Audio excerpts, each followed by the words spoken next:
Have you ever wondered why suffering seems to follow some people, like a shadow that refuses to let go? It's not always because life is unusually cruel to them. Often, it's because the suffering has become familiar, almost comfortable, a silent architecture within the mind that feels safer than the unknown freedom beyond it. In the quiet hours, when the noise of the world fades, there is a certain predictability to pain.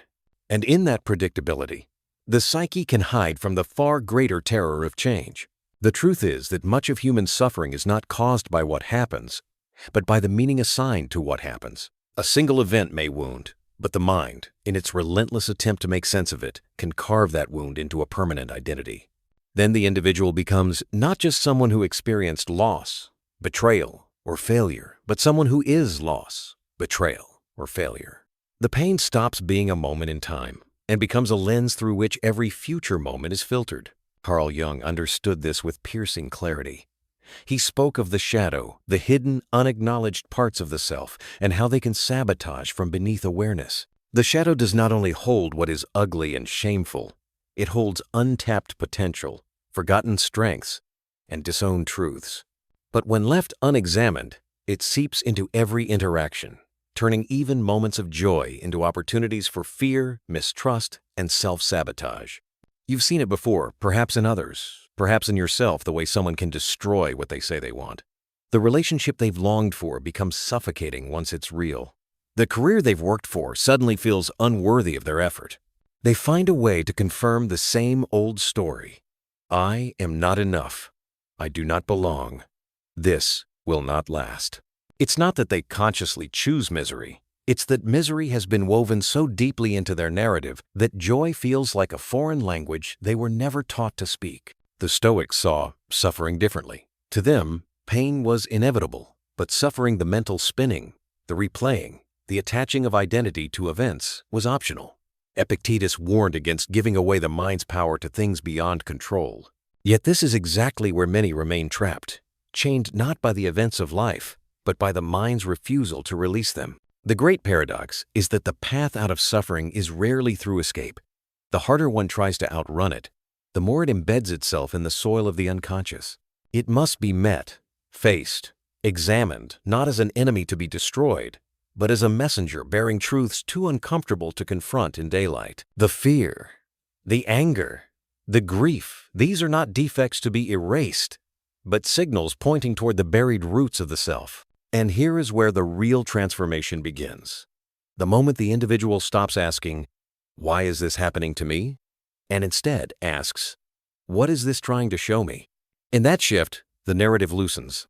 Suffering ceases to be a curse and becomes a guide, even a forge, shaping resilience, self-awareness, and the capacity to hold life's contradictions without collapsing under them. The mind clings to suffering when it has not yet learned who it would be without it. The moment that question is dared, who am I beyond my pain? The architecture of the old identity begins to tremble. And with each crack, light finds a way in. Peace is not an accident, it's an outcome.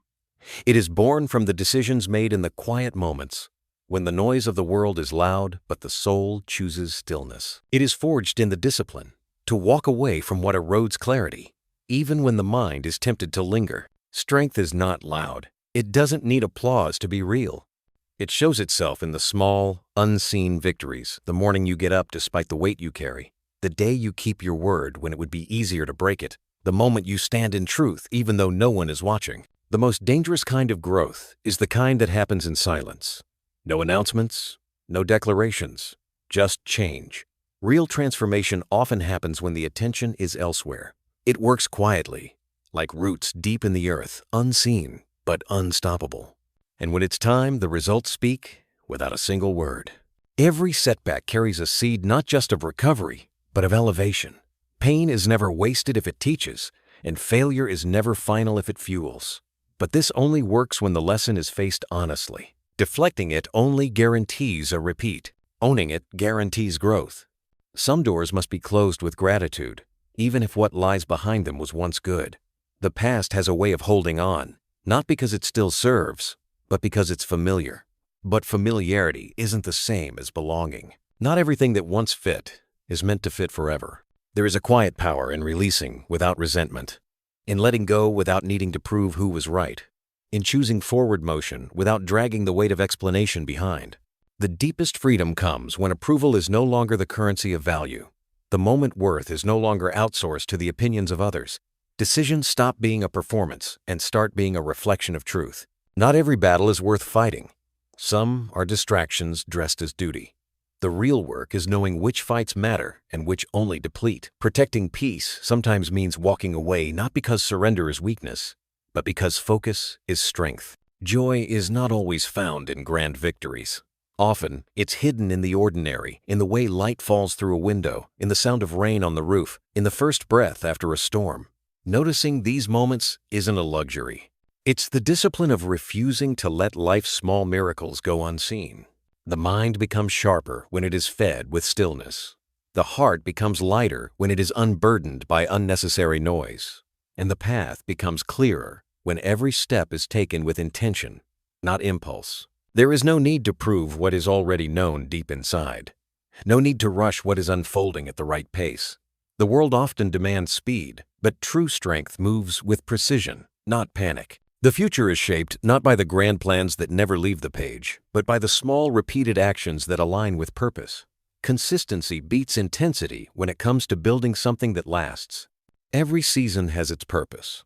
Some are for planting, some for tending, and some for harvesting.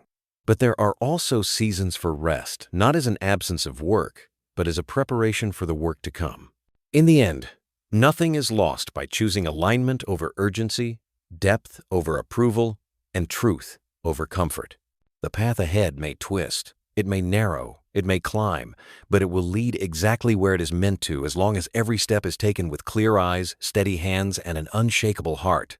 Rise, act, become.